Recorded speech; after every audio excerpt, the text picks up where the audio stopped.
Bueno, un saludo, mi nombre es Oscar Gonzalo Pirufini Perdomo, estudiante de la materia de electrónica aplicada, y esta es la exposición acerca de las memorias semiconductoras.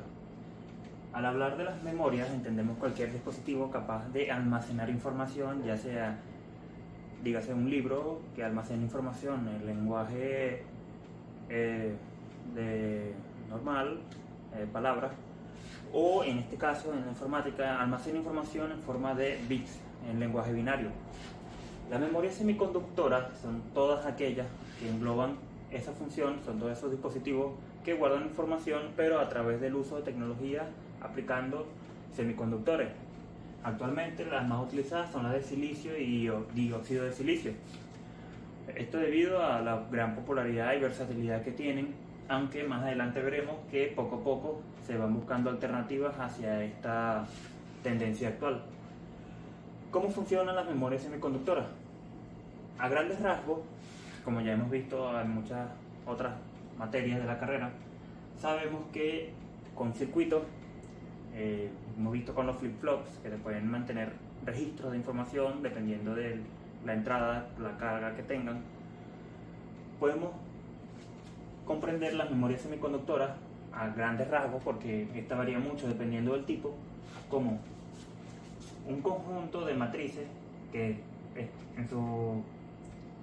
en conjunto tienen celdas que son controladas por un microprocesador o un procesador que al uno otorgarle una dirección nos va a dar ese exacto punto de la matriz, ya sea en dirección y en columna, en columna o en fila, y presenta una entrada y una salida, o únicamente una salida en el caso de las de solo lectura. Como podemos ver aquí, donde tenemos entrada y salida son las memorias que se pueden programar o se pueden leer y escribir al mismo tiempo. Esto es en grandes rasgos de las memorias semiconductoras. Tenemos distintos tipos. Tenemos la Read Only Memory, que son memorias de solo lectura. Tenemos la Programmable Read Only Memory, que son memorias que se pueden programar al principio utilizando una matriz de fusibles. Las EEPROM y las EEPROM, algo como estas, solo que estas se pueden programar y se pueden borrar utilizando luces de ultravioleta, y estas se pueden programar y borrar utilizando nada más cargas eléctricas. Estas son las más comunes usadas, pero actualmente para semiconductores nos vamos a enfocar en este grupo de aquí, la Random Access Memory, la memoria RAM que tanto se escucha. Tenemos también otra variante, la DRAM, la Dynamic Random Access Memory, la Static Random Access Memory, las memorias flash y las de emergente, la ReRAM y las MRAM. ReRAM hace referencia a Resisted Random Access Memory, que son memorias de acceso aleatorio, pero en vez de utilizar tecnologías semiconductores para almacenar los datos, utilizan resistencias que con cargas eléctricas modifican sus valores desde 1 a 0.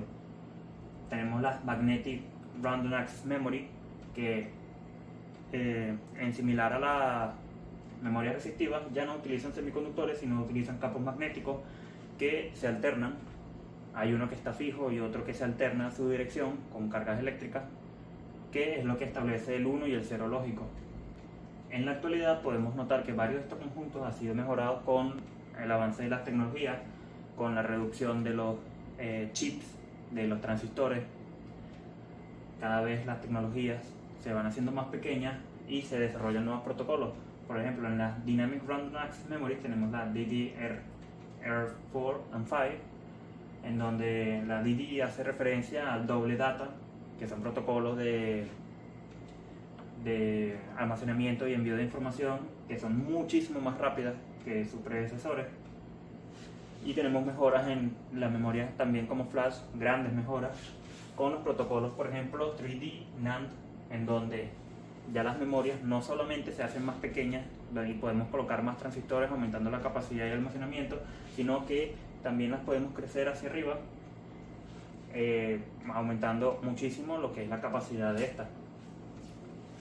Los materiales tradicionales con los que se construyen las memorias semiconductoras son el silicio y el dióxido de silicio.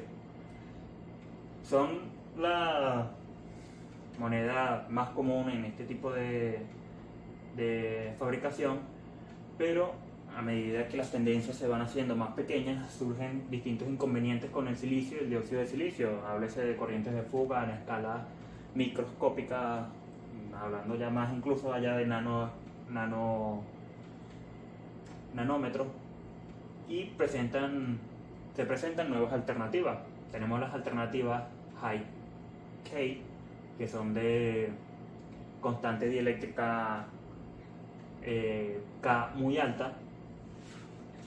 Estos son muy valiosos a la hora de presentar dispositivos más pequeños, ya que tienen corrientes de fuga muy bajas.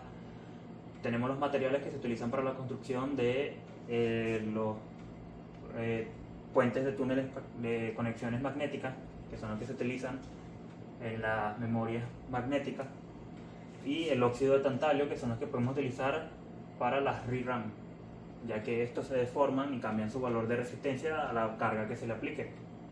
Otro de los conceptos claves que tenemos que conocer son la ley de Moore. La ley de Moore nos establece que cada 2 años el número de chips, el número de transistores en un solo chip se va a duplicar. Esto quiere decir que en la misma área finita, donde antes teníamos 2 transistores, ahora tenemos 4.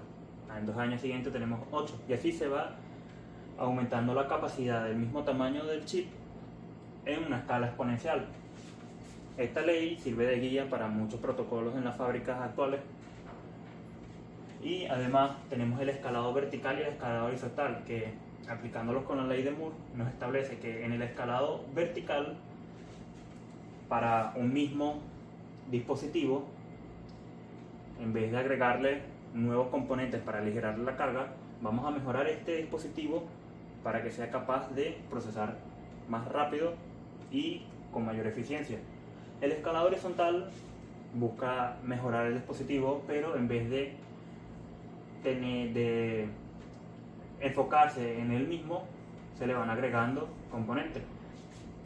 Otra de las memorias que hay que hacer énfasis es in-memory computing, que hace referencia a cuando la memoria se realiza dentro del mismo procesador y no tiene que hacer un llamado hacia el arreglo de información, sino que este mismo se encuentra dentro del procesador. Eso hace que la latencia de intercambio entre los datos de la memoria y el procesador baje significativamente. Esto es especialmente importante en la inteligencia artificial, ya que la inteligencia artificial maneja muchísimos volúmenes de información, y al aplicar este tipo de memoria se puede reducir significativamente los tiempos de espera. Un concepto también muy importante es la fotolitografía. A la hora que tenemos un dispositivo, ya sea de silicio o de cualquier otro material, vamos a poner una oblea de silicio, la fotolitografía hace énfasis en es un proceso en el cual esta oblea de silicio con haces de luz dibuja distintos patrones, en donde posteriormente se harán los circuitos que se van a utilizar con ese material. Para culminar, se presentan distintos desafíos generacionales a la hora de hablar de las memorias semiconductoras. Uno de los principales esquemas sería la parte cuántica. Como ya se sabe, se están desarrollando computadores cuánticos, pero para entablar esas conversaciones de computador al procesador tiene que estar incluida la memoria.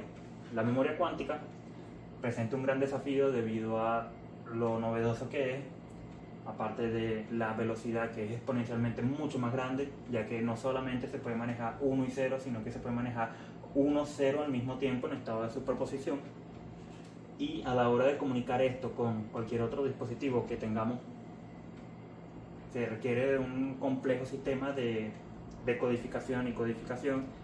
La seguridad también influye en gran parte en esto, ya que la memoria, al almacenar información privilegiada de muchos esquemas, es muy sensible a ataques, ya sea cibernéticos o incluso ataques físicos, en donde se pueden dar lecturas de todas estas memorias. Eso es todo, muchas gracias.